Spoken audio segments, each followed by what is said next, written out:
రాజేందర్ నగర్ ఆశా కిరణం కార్తిక్ రెడ్డి గారు మాట్లాడాల్సిందే కోరుతున్నాం.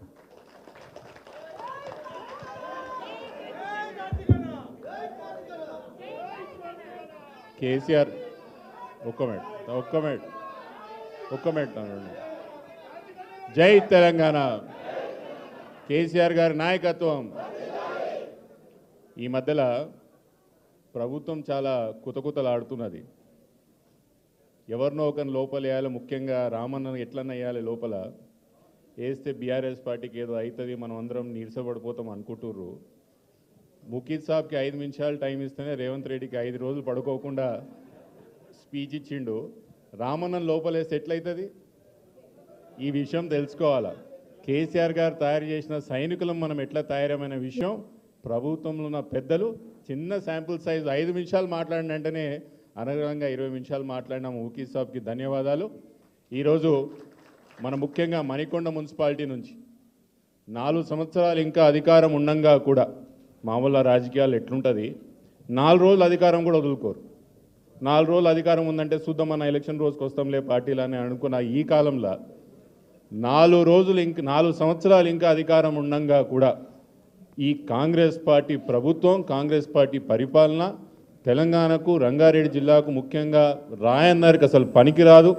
వీళ్ళు ఇంకా ఇట్లనే కొనసాగితే తీరని లోటు తెలంగాణకు జరుగుతుందని గుర్తించి మరీ 4 సంవత్సరాలు ప్రతిపక్షంలో పనిచేయడానికి ముందుకొచ్చిన మా పెద్దలు నాయుడు గారికే కానీ, ఇక తమ్ముడు ఆరిఫ్కే కానీ, మా పాత మిత్రులు నవాజ్, ఇంకా ఆమెర్, వీళ్ళందరికీ కూడా పేరు పేరున మీరందరికీ మరొకసారి బీఆర్ఎస్ కుటుంబ సభ్యులుగా, కేసీఆర్ గారి యొక్క సైనికులుగా మీ అందరినీ కూడా స్వాగతం పలుకుతూ आप सबको इस्तकबाल करता हूँ, खैर मकदूम करता हूँ और एक बार हमारी जमात में ఒక విషయం మాత్రం యాద పెట్టుకోండి. నేను మిగతా విషయాలంతా పెద్దలు అమ్మ రామన్న మాట్లాడతారు. మన నియోజకవర్గం నుంచి దాదాపు 2 సార్లు అతిపెద్ద మెజార్టీతో స్థానిక శాసనసభ్యులు గెలవడం జరిగింది. మన నియోజకవర్గమే కాదు, పక్కల నియోజకవర్గాలు ఉన్న చేవెళ్ళనే కానీ, ఇటున్న షేర్లింగంపల్లె కానీ, మన కొంచెం పక్కలున్న పటంచేరు నియోజకవర్గాలు, ఈ 4 దిక్కులు మన నియోజకవర్గంలో వీళ్ళందరినీ కూడా ఎవరు సొంత శక్తితో గెలిచిన వాళ్ళు కాదు. యాద పెట్టుకోవాలి, ఇక్కడ వచ్చిన వాళ్ళందరూ ఎవరు సొంత శక్తిలో గెలిచిన వాళ్ళు కాదు. కేసీఆర్ అనే ఒక మహాశక్తి లేకపోతే వీళ్ళెవరు వార్డు మెంబర్ కూడా గెలవకపోతున్న విషయం యాద పెట్టుకోండి. వార్డు మెంబర్ కూడా వీళ్ళు గెలవకపోతుంది. అట్లాంటి వాళ్ళని 2 సార్లు ఎమ్మెల్యే టికెట్ ఇచ్చిండ్రు. 2 సార్లు ఎమ్మెల్యే టికెటే కాదు, వాళ్ళు తెలుగుదేశం పార్టీలో ఉన్నప్పుడు మన పార్టీలోకి పిలుచుకొని వాళ్ళకి ఎంత అధికారం అప్పచెప్పిండ్రు. ఆ నియోజకవర్గాలకి వాళ్ళే ముఖ్యమంత్రిగా ఆ రోజు అధికారం చెలాయించిన విషయం కూడా మనం యాద పెట్టుకోండి.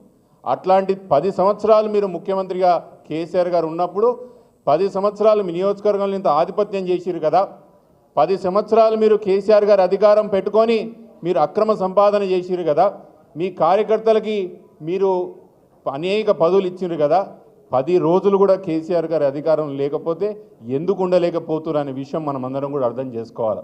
ఒక విషయం మాత్రం నేను గట్టిగా చెప్తున్నా, గట్టిగా నమ్ముతా, ఎలక్షన్లు అందరం ఓడిపోతాం గెలుస్తాం అదంతా నడుస్తుంది.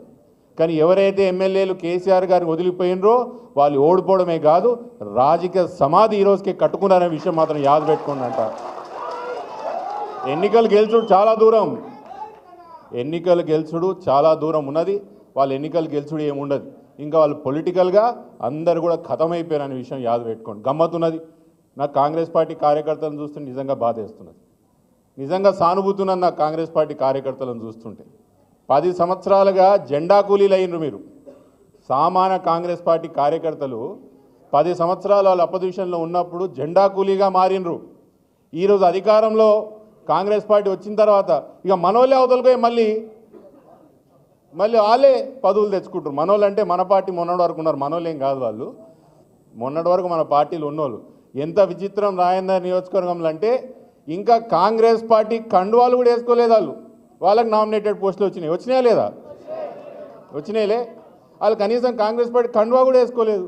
వాళ్ళకు మాత్రం నామినేటెడ్ పోస్టులు బరాబర్ ఇస్తారు.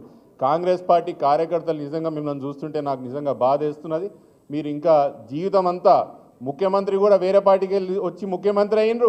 మిగతా కార్యకర్తలు కూడా ఊర్లలో 10 ఏళ్ళు ఎంజాయ్ చేసిన వాళ్ళు కూడా అవతలికి వెళ్ళి వచ్చి పదవులు పొందుకొని పోతున్నారు. నిజంగా వాళ్ళని చూస్తుంటే బాధేస్తున్నది. ఈరోజు 10 సంవత్సరాలు మన కాడ అధికారం అనుభవించి అవతల పోయిన ప్రకాష్ గౌడ్ గారే కానీ మిగతా నియోజకవర్గంలో ఎమ్మెల్యేలే కానీ నియోజకవర్గానికి ఏమీ చేయడానికి పోయిందనే విషయం ఈరోజు కూడా స్పష్టంగా ఒక్క విషయం కూడా చెప్పలేదనే విషయం మీ అందరికీ యాద్ చేస్తున్నా.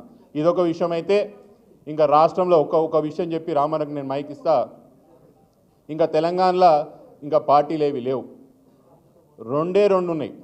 ఒకటి కేసీఆర్ పార్టీ, ఒకటి యాంటీ కేసీఆర్ పార్టీ. ఎందుకు అనుకోవచ్చు, బీఆర్ఎస్ పార్టీలో మనం అందరం కూడా కేసీఆర్ పార్టీ, బీజేపీలో కూడా కేసీఆర్ పార్టీకి సంబంధించిన వాళ్ళు ఉన్నారు. ఈరోజు కాంగ్రెస్లో కూడా బీఆర్ఎస్ పార్టీ కేసీఆర్ గారి ఒక వర్గం ఈరోజు ఉన్నది. తెలంగాణలో ఇంకా పార్టీలు లేవు, ఓన్లీ కేసీఆర్ కావాలా కేసీఆర్ వద్దనే ఒక వాదన ఈరోజు తెలంగాణ వ్యాప్తంగా వచ్చినది.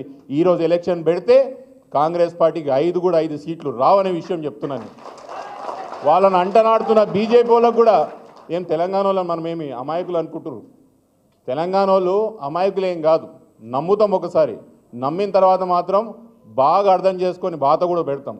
బీజేపీ వాళ్ళు ఈరోజు ఏం చేస్తున్నారు తెలంగాణ విషయం మనకు తెలియదా? ఈరోజు మన గ్రౌండ్ లెవెల్లో మణికొండ మున్సిపాలిటీలో ఏ 2 పార్టీలు పొత్తులున్నాయి చెప్పుండ్రి. కాంగ్రెస్ బీజేపీ పొత్తుందా లేదా? అదే పొత్తులు నడుస్తుందా లేదా? మనకు తెలియదా బీజేపీ కాంగ్రెస్ ఒకటే మన మున్సిపాలిటీలని? ఎట్లయితే మణికొండ మున్సిపాలిటీలో బీజేపీ కాంగ్రెస్ పొత్తులు ఉన్నదో తెలంగాణ వ్యాప్తంగా కూడా గట్లనే ఉన్నది. రామన్న చెప్తుండే ఆర్ఎస్ బ్రదర్స్ తెలంగాణలో అదే సేల్స్ ఫుల్ ఉన్నది. ఆర్ఎస్ బ్రదర్స్ సేల్స్ ఫుల్ ఉన్నది. ఆయన ఏదో గవర్నర్కి రాసిండంట, అది పర్మిషన్ ఇస్తే అరెస్ట్ చేస్తాడంట. ఇవన్నీ గవర్నర్కి అడిగే చేస్తున్నారు రైలు. ఇది కొత్తగా ఇదెందుకు అడుగుతున్నారు అంటే నేను ఇచ్చినట్టు చేయాలి, నువ్వు ఇయ్యనట్టు చేయి, మన ఇద్దరం కలిపి మాట్లాడాలి. ఇది ఒక డ్రామా తెలంగాణలో నడుస్తున్నది. ఎప్పుడు ఎన్నికలు పెట్టినా తెలంగాణలో స్పష్టత క్లారిటీగా ఒకటి మాత్రం అర్థమైనది, కేసీఆర్ గారు ఉంటేనే తెలంగాణ పరిగెత్తుతుంది, తెలంగాణ డెవలప్ అవుతుంది అనే విషయం మాత్రం తెలంగాణకి మన వాళ్ళకి చాలా స్పష్టంగా అర్థమవుతుంది. ఈ విషయం యాద పెట్టుకోవాలా. మిగతా విషయాలన్నీ కూడా పెద్దలు అమ్మ రామన్న గారు మాట్లాడుతాను మనవి చేసుకుంటూ, రాయందర్ నియోజకవర్గంలో అన్న ఇది ఓన్లీ మణికొండ మున్సిపాలిటీకి సంబంధించిన జాయినింగే. రానున్న రోజుల్లో రాయందర్ నియోజకవర్గంలో మిగతా నియోజకవర్గంలో తిరుగులేని శక్తిగా బీఆర్ఎస్ పార్టీని తీర్చిదిద్దుతాం. ఈ అన్ని నియోజకవర్గాలు కూడా మళ్ళీ మన పార్టీయే గెలిచేటట్టు మేము పనిచేస్తామని మీకు మాటిస్తూ ఇక పెద్దలు సీతారాం గారిని మాట్లాడాలని కోరుకుంటున్నాను. Thank you.